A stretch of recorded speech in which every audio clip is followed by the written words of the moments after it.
Perkenalkan, kami dari kelas 10 IPA 3 dengan saya Nika Dwi Sinarmayanti, nomor absen 17 dari kelas 10 IPA 3 bersama teman saya. Perkenalkan, nama saya Nilo Ebladistia, nomor absen 21 dari kelas 10 MIPA 3. Di sini kami akan menjelaskan tentang hukum Newton dan hukum gravitasi.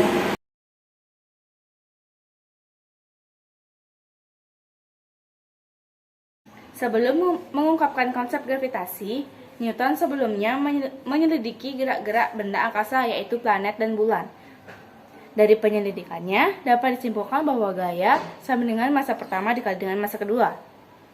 Menurut Newton, gaya gravitasi antara benda merupakan gaya tarik-menarik yang besarnya berbanding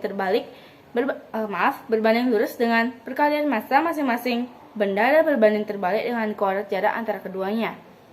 Pendapat tersebut kemudian dikenal sebagai hukum gravitasi Newton yang secara matematika dapat dituliskan sebagai berikut, yaitu F sama dengan M1 dikali dengan M2 dibagi dengan R kuadrat. Saya lanjutkan ke gaya gravitasi. Berdasarkan hukum gravitasi Newton, telah dijelaskan bahwa gaya gravitasi merupakan gaya tarik-menarik akibat interaksi dua benda yang selalu berbanding lurus dengan perkalian massa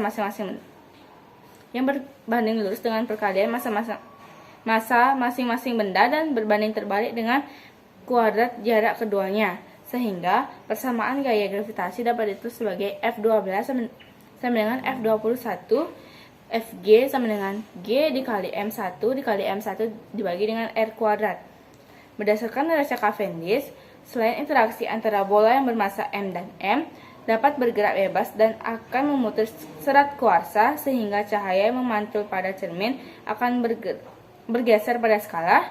Dengan mengkonvensikan skala memperhatikan jarak antara benda dan massa benda M, maka Cavendish menetapkan G sebesar 6,67 dikalikan 10 pangkat min 11 Newton meter kuadrat per kilogram kuadrat.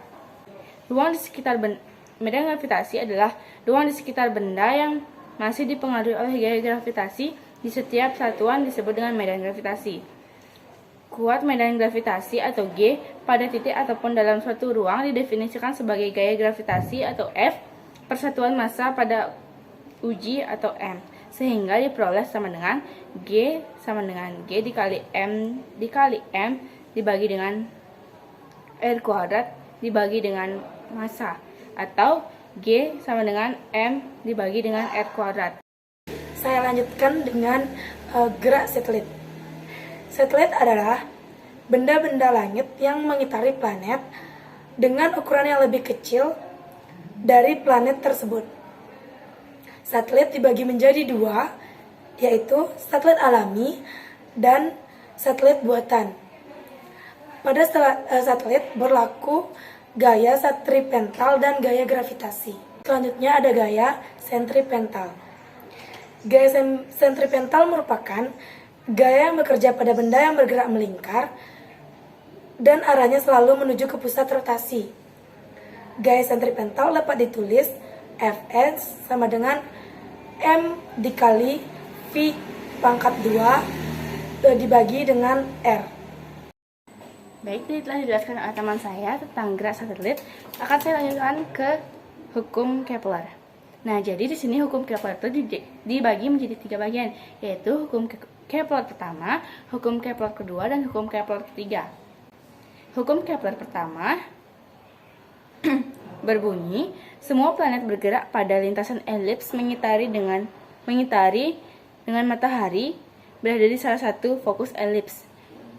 Yang kedua, bunyi hukum Kepler kedua yaitu suatu garis khayal yang menghubungkan matahari dengan planet mengapu luas juring yang sama dalam selang waktu yang sama.